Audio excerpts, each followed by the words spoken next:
In Palestine, the death toll in Israel's genocidal war against Palestinians rose to 34,388 since October last year. In the United States, police repressed students from at least 4 universities in the country who are demonstrating to demand that the government stop its funding and support for the genocide committed by Israel in Palestine.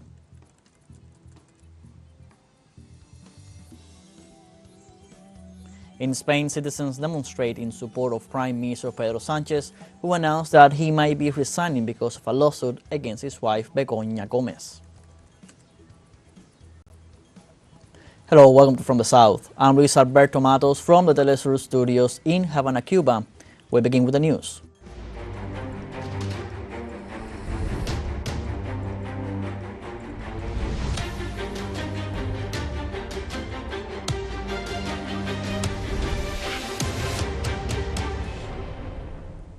The number of Palestinians killed by Israel in the Gaza Strip reaches more than 34,000 people, most of them women and children. The Ministry of Health in Gaza confirmed that after 204 days of the Israeli siege, 34,388 people have died and 77,437 have been wounded in the Gaza Strip. The Health Ministry assured that in the last 24 hours, the Tel Aviv forces committed 4 massacres in which at least 32 Palestinians were killed and 69 were wounded. According to health authorities, the Israeli forces obstruct roads and prevent the passage of emergency teams, putting the life of injured people at risk. The Health Ministry warned of the spread of diseases and epidemics due to the overflowing of sewage and the accumulation of garbage in the streets.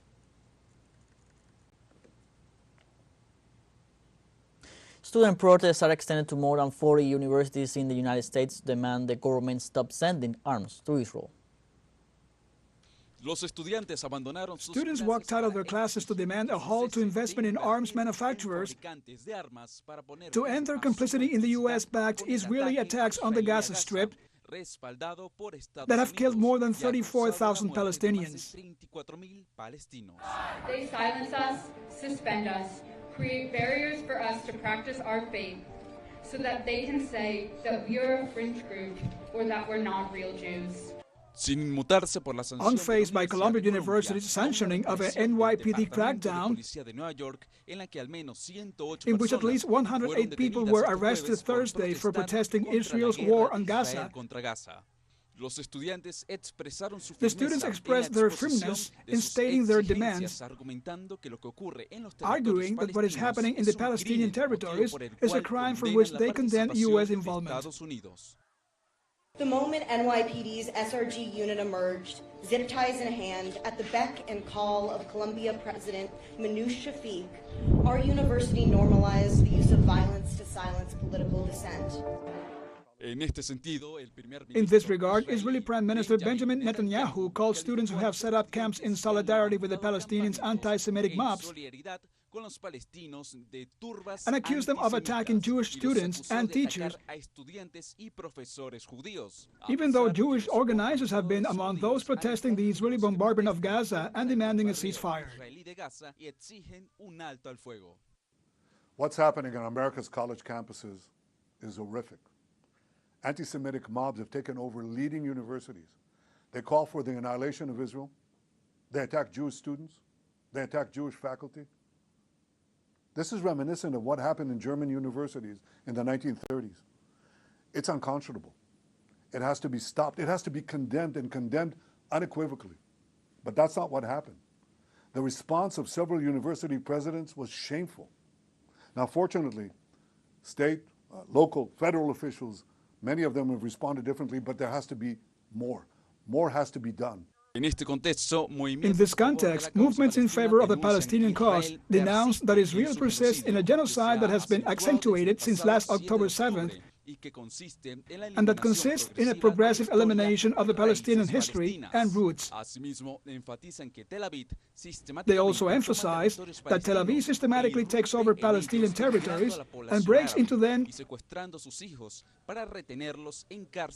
denigrating their Arab population and kidnapping their children to hold them in Israeli prisons. Moreover, Tel Aviv continues to build illegal settlements under the pretext that they, the Israelis, are God's chosen people. Let's now go deeper on this matter. We'll welcome Mu'attaz Salim, Palestinian-American graduate student from the George Washington University. Hi, Mu'attaz. Thank you for your time here from the South. Yeah, thank you for having me. Mu'attaz, first, what is the demand and purpose of the Palestine Solidarity Camps? So the purpose, first and foremost, is to show our solidarity with our brothers and sisters in Gaza, to remind the world that there's still a genocide going on in Gaza, and to remind the world especially of what has happened to the educational institutions in Gaza, all of which have been decimated. Our demands as it pertains to George Washington University, we want them to disclose all their accounts in terms of investments that they have and the donor money that they receive. We want them to divest any money they have into Israeli tech companies or Israeli weapons manufacturing companies. We want them to protect Black, brown students, people of color, especially the ones who have been speaking up for Palestine, because they faced a lot of repression. Actually, we already have 7 of the students here in the encampment have been suspended. And at last, we would want them also to end their partnerships with any Israeli universities. As you were saying, Mu'attaz, students have been abused and repressed by police officers. Even so, far from the demonstrations slowing down, the initiative has multiplied in dozens of universities. How are encampments developing after the reports of this police brutality? I mean, I think honestly, the more they try to repress us, the more powerful the message is. People are seeing, the idea that if they weren't repressing us this hard, then we wouldn't actually be changing something or threatening them. And I think the repression is happening as a result of how effective these protests have been. So even though they've been cracking down on us hard, they've been intimidating us, threatening us with police force. For over 48 hours now, we've had more community show up than ever before, and more are showing up with every hour. For many analysts, the U.S. stance will be decisive for the future of Gaza as Israel threats to carry out a land invasion of Rafah despite warnings of its catastrophic humanitarian consequences. What repercussions might this wave of protests have on the White House stance on the conflict, do you believe? I think that we expected a lot more from Joe Biden, especially in terms of trying to stop the genocide and to call for a permanent, lasting ceasefire. But it seems that the White House here has given them a green light to do whatever they want, even with all the war crimes that they've committed, with the mass graves being seen, and they just sent them earlier this week $14 billion in aid for weaponry to Israel. So I think that's been the White House's stance, and it has been decisive in the sense that it has allowed this genocide to go on for far too long, and it has helped them sustain the genocide. And so we've decided that, if that's what our government believes that's supposed to represent us, it's not representing us well, and it's up to us to disrupt and make our voices heard. How important are these international solidarity shown by the people, students, and workers of the world with the people of Gaza? I think it means the world. I personally, I'm from Gaza. I'm a Palestinian American, and I've lost family members to the genocide, and I know from a lot of my own friends in Gaza, as well as just from seeing the reactions online, that no one in the world, like I can tell you as a Palestinian, I never imagined I would see this in my life. I never imagined I would see this many people come out and support and help us. We have people coming in, giving us food and water and supplies to sustain us as long as possible. And I know for the children of Gaza, for the families, for all the people of Gaza, this means the world. They see our solidarity, and it's giving them a lot of strength. Thank you, Mu'attaz, for your timing from the South. Yeah, thank you. Thanks for having me. It's our pleasure. We were talking to Moataz Salim, student of the University of Southern California, amid the pro-Palestine protest camps that have arisen across U.S. campuses. Let's now take a short break, but remember you can join us on TikTok at teleSUR English, where you'll find news in different formats, news updates, and much more. Other stories coming up. Stay with us.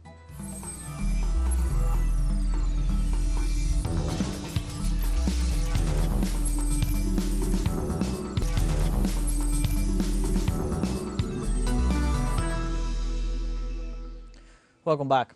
The Inter-American Commission on Human Rights demanded the lifting of U.S. sanctions against the Bolivarian Republic of Venezuela. The autonomous OAS agency's demand was made through a report issued on Thursday, 3 years after the United Nations rapporteur, Elena Duhan, had warned that the sanctions had no normative basis in international law and had worsened the situation of vulnerable people in Latin American nations. According to the president of the Venezuelan parliament, Jorge Rodriguez, from 2015 to 2023, 962 sanctions of various kinds were imposed by the U.S. government on the Bolivarian nation. Venezuela left the Inter-American Commission on Human Rights 3 years ago.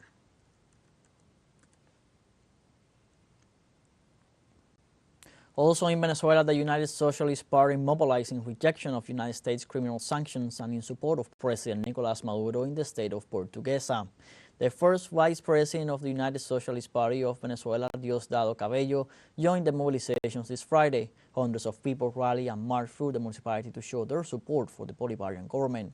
The party's youth commission pointed out that they will continue with the legacy of President Hugo Chavez.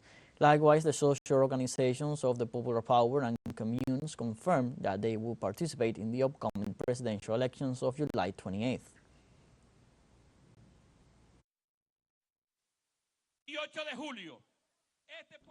On July the 28th, this organized people, the people of Portuguesa, the people of Turen,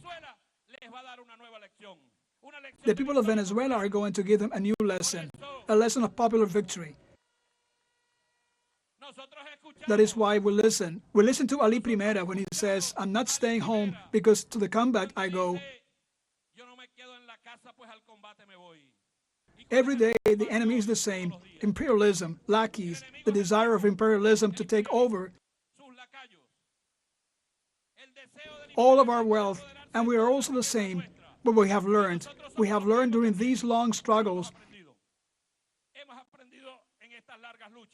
during these long days, we have learned to fight, to resist, and to overcome. Chavez taught us to fight, to resist, and to overcome.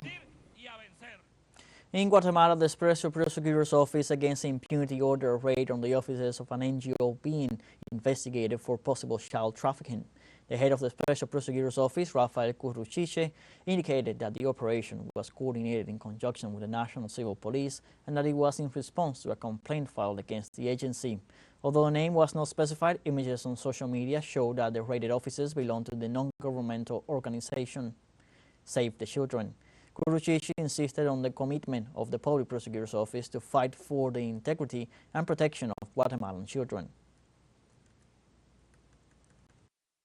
This case starts as a result of a complaint through which the public minister is informed that some facts have been allegedly committed against Guatemalan children and adolescents. This is due to the fact that the Public Prosecutor's Office has initiated this investigation, which is still in progress. In Brazil, at least 10 people have died and 11 are injured after a major fire at a homeless shelter in southern city of Porto Alegre. The chief of the Rio Grande do Sul State Fire Department, Lucio Yunes da Silva, informed that the flames were extinguished after 2 hours. The official indicated that the investigations into the cause of the fire are still underway and that the 3-story building was completely destroyed. The rescue team assured that the exact number of victims is still unknown since the place offers shelter to vulnerable people sleeping on the streets and did not have a registration plan for its guests. We have a fun short break coming up, but before we invite you to join our WhatsApp community for our English-speaking audience, you can scan the QR code on screen to join directly and share the link to reach more people. Constant news coverage of Latin American and Caribbean as well as the rest of the world. Stay connected and informed with teleSUR. Fun short break, don't go away.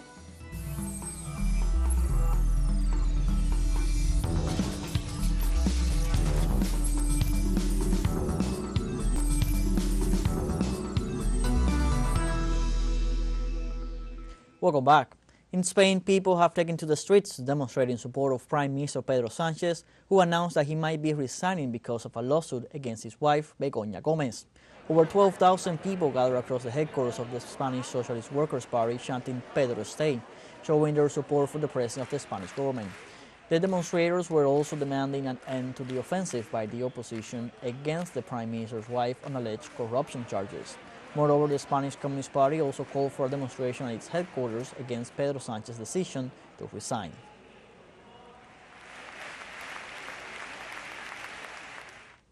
People in Tanzania's capital, Dar es Salaam, said the situation is really scary after heavy rains linked to the El Niño triggered flooding and landslides, killing at least 155 citizens.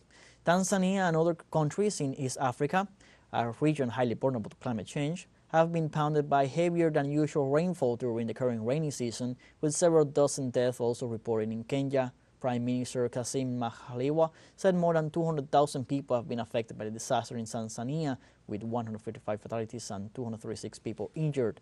Homes, property, crops, and infrastructure such as roads, bridges, railways, and schools have been damaged or destroyed.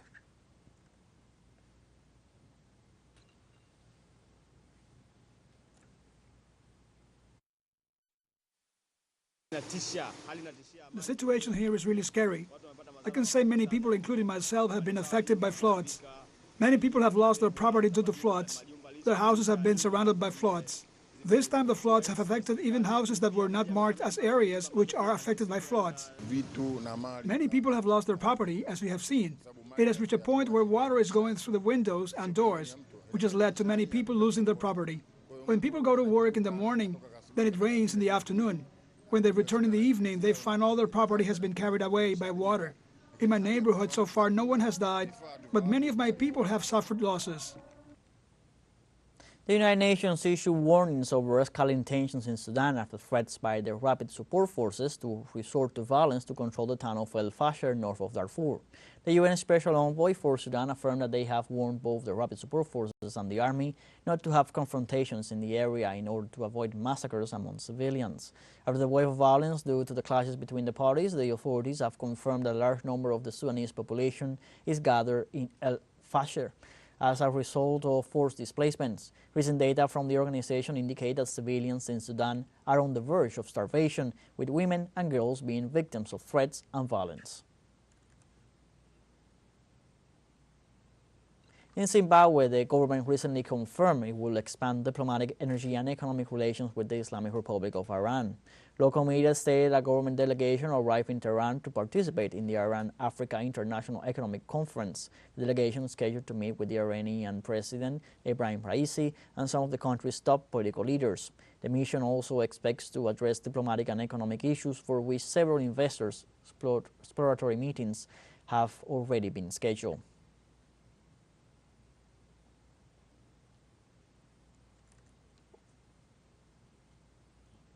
We continue in the world of sports, in this case in Greece. President of the Hellenic Olympic Committee, Spyros Sakapralos, handed the Olympic torch to the president of the Paris 2024 Olympics and Paralympics Organizing Committee, Tony Stanguet.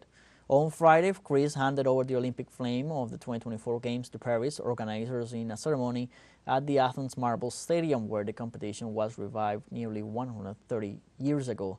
Hellenic Olympic Committee Chairman Spyros Kapralos handed the torch to Paris Olympic chief organizer Tony Stanguet at the Panathenaic Stadium, where the first modern Olympics were held in 1896. Stanguet assured the goal for Paris was to organize spectacular but also more responsible games, which will contribute towards a more inclusive society.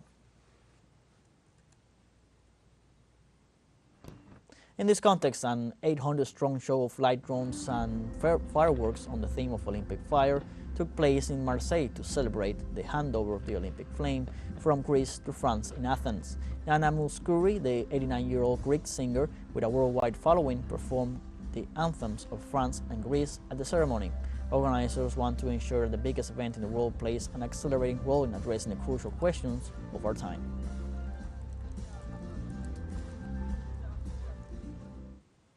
We have come to the end of this news brief. You can find these and many other stories on our website at telesurenglish.net. Also join us on social media, Facebook, X, Instagram, Telegram, and TikTok. For TeleSUR English, I'm Luis Alberto Matos. Thank you for watching.